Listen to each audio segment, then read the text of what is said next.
Hello, ladies and gentlemen. Welcome back to From the Depths with me, Zicargo. We're here in the designer mode, taking a look at a bit of a science experiment. This here is a mini monstrosity that I put together on stream about a week or so ago. This is Supa Clippy the Uttacc Chopter, and Supa Clippy the Uttacc Chopter is a test for myself to investigate subgrid clipping as a mechanic. So subgrid clipping, for those of you who aren't aware, it's just easier to show it this way. So if you go into build mode on any design, you can disable structural blocks with this button right here, and then you can take a look at everything that's,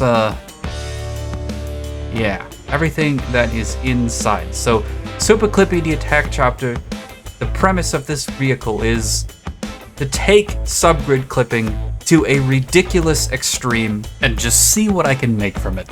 So before we get into all of the different sub-objects that are on Supa Clippy, I really quick just wanted to give you a size comparison. So Supa Clippy the Uttacc Chopter is 7,342 volume. Over here, the Sentinel is 733, so 1/10. It only looks about maybe a third of the size, if that even, maybe a little more, but it is 1/10. And then over here, we have 454 on the Sentry Mark 1, as opposed to, once again, that 7,342. On to the garage! Alright, so here we are in the garage, and we've got most of Supa Clippy's bits chilling somewhere in this garage, so we can just go ahead and take a little bit of a look-see at them. So, I guess we'll start over here. We've got the rear engines. The whole thing here is taken as a prefab and placed onto separate turrets inside of Supa Clippy. This is what leads us to, we'll go ahead and, there we go. So there you can see Supa Clippy the Uttacc Chopter. So here is his rear engines. This whole bit over here. We might have to unload him just because it gets a little bit laggy. But yeah, other than that, we've got his left and his right missile system. Basically, we have a 360 turret with a collection of sub-objects on it. We have a piston extending the first missile block. Paint this just so that it's slightly easier to see what's going on. We have a piston extending the first missile block about half a meter out so that this whole thing looks flush. And then we've got spin blocks on either side, putting the other missiles on the angle that they need to give us this cool little buffed out missile launcher thing. We've also got a little bit of metal clipped in here. That metal is placed directly on the turret itself. Here we're gonna run into the first 2 or 3 things about subgrid clipping that I want to talk about. The first one is you can use it to sort of chase a desired aesthetic. So what did I want? I wanted this curved missile launcher to place on the side wing of the craft. I didn't want it to be just a blocky 2x3 that directly faced forward. I wanted the missile launcher itself to be on some angles. Now, in order to get them on some angles, I ended up doing this. Now, the second thing that we've got going on here is we've got these metal beams placed on top of the 360 turret. Now, the purpose here is to provide a little bit of durability. So if the front bit of missiles gets shot off, there is actually several layers of applique and metal clipped directly behind it to prevent the missile launchers themselves from getting completely blown away and to protect the spin blocks behind. Then essentially what I did is I took what was on this piston, what was on these spin blocks, I copied it and I doubled it up. The idea here was to clip it together for durability and so that I could fire a large number of missiles from a single launcher. Taking a look over here at Supa Clippy just to see a little bit of what we've got going on. We have 3 vertical pistons placed right next to this turret 3 meter. There are actually 4 turrets here for the 3 meter. Up next we have the jets. This is the prefab that I used for the jets on either side. It's fairly straightforward. This was just copied and then put down a sub-object and then pasted on pistons. I had plans to put an entire laser anti-munition system inside of Supa Clippy, but he didn't have the extra engine power, and I didn't want to give him the extra engine power because he was already slow, so I would have had to make more and more engines, and it would have been like... There was a version of Supa Clippy that was over 700,000 materials, but it lagged my game without any opponents, so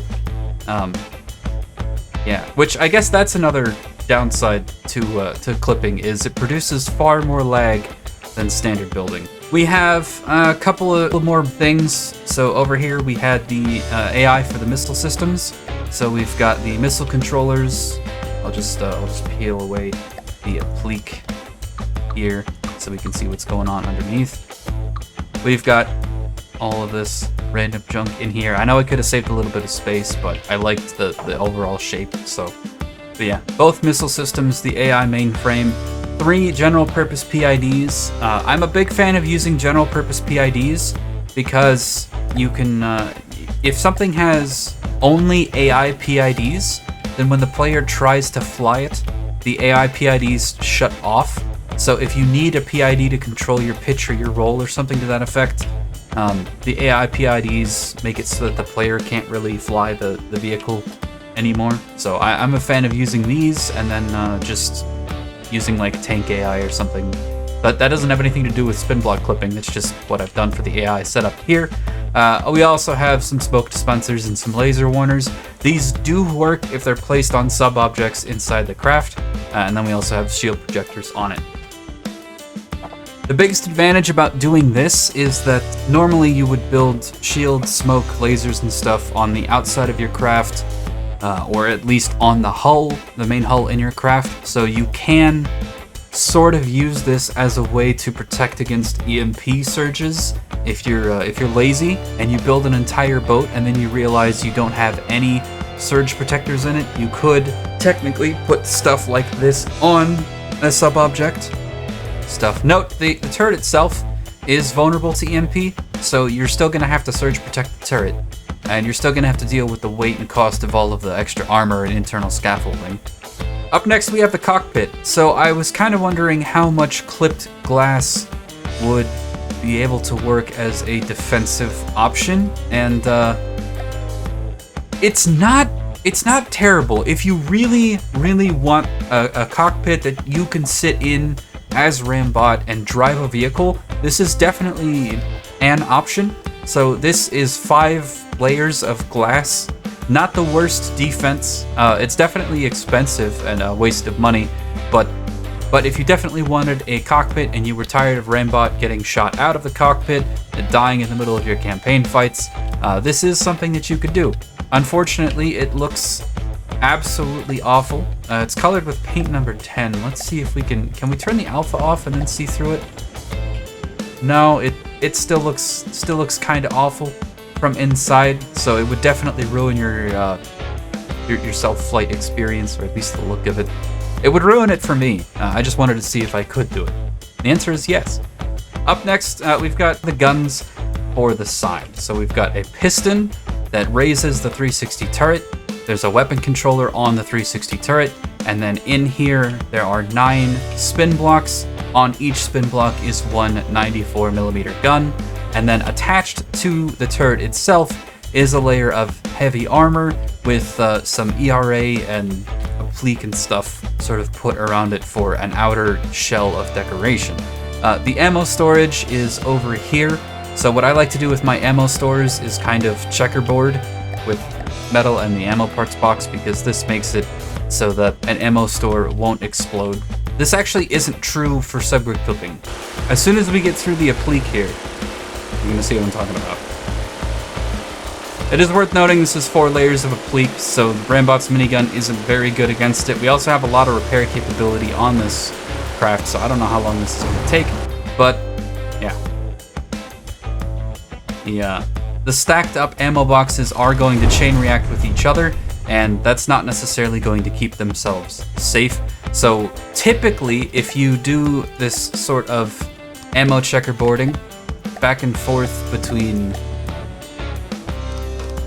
2-meter metal beams and 2-meter ammo boxes, this normally does not chain react on its own, but for some reason when it's clipped together, it does chain react. I haven't been able to figure out exactly why this is. It just seems to be dealing more explosive damage. It has something to do with the fact that explosions, as they wrap, so if there's an explosion, right, and this pops,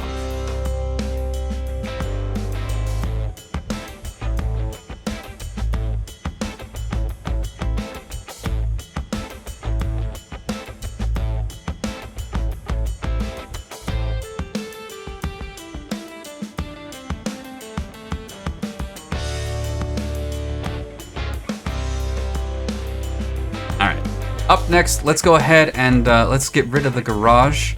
And let's talk a little bit about the detection signature stuff that has to do with clipping. If you go into the build mode, you can middle mouse click, and then you have all of these options over here. Starting with this first one, visible, infrared, then sonar, passive sonar, radar, passive radar, and then wireless detection range.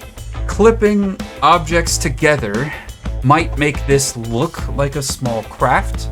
Essentially, your craft has a detection rating for each detector type, and the larger your craft's detection rating for each detector type, the easier it is for detectors to see at whatever their range is, and the more accurate they are. So, to start with the visible detection rating of this, we're going to go ahead and slow down time so that it lags a little bit less, preferably. Oh my god, why is it struggling so hard? So up first, we're gonna look at the visible detection range. Now you'll have to pardon the lag, subgrid clipping is very laggy. So the visible detection range for Supa Clippy the Uttacc Chopter, coming right out the front, its best signature rating is going to be 1165. If we take a look at the Sentry Mark 1, it is only 217. This signature is determined by the overall volume of your craft. So having a volume of 7,300 plus the individual return of every single block counts fully when they're on sub-objects. So just because they're inside, it doesn't mean that they don't increase the detection signature of the craft. So what I want to point out here is that the detection signature of Supa Clippy the Uttacc Chopter is 5 times that of the sentries over there, and the detections are also that much more accurate. It's the accuracy of those detections that I want to focus on for just a second, because normally we tend to think, okay, if a vehicle is small, then it's a small target and it's hard to hit with precision weapons. But there's 2 things happening here, or 3. One of them is that the vehicle is a small target to hit. Another one of them is that it's very difficult to accurately detect and predict the position of that vehicle because it has a small detection signature. And a third optional one is that it might be fast along with small and hard to see. With subgrid clipped vehicles, you're going to continually increase the signature no matter what you do, which means the detections against that vehicle are going to be more accurate. So even though it's small, you don't have small and hard to detect working together to produce evasive. You just have small but easy to detect. If that's I think that's the cleanest way that I can put that. Really quickly, we'll go through the infrared. So the infrared signature of this thing when it is sitting completely still is 8,500. If it's moving at full tilt, it goes up to 14,000. And if we switch over to one of the missile drones, the infrared signature of this is only 500. This is important because the infrared signature of the sentries is so small that it often goes undetected by infrared-seeking missiles in general. This thing, no matter what you do, it's always going to be really high. It's extremely visible. And again, this has to do with not just how easy the craft is to detect, but also how accurate those detections are.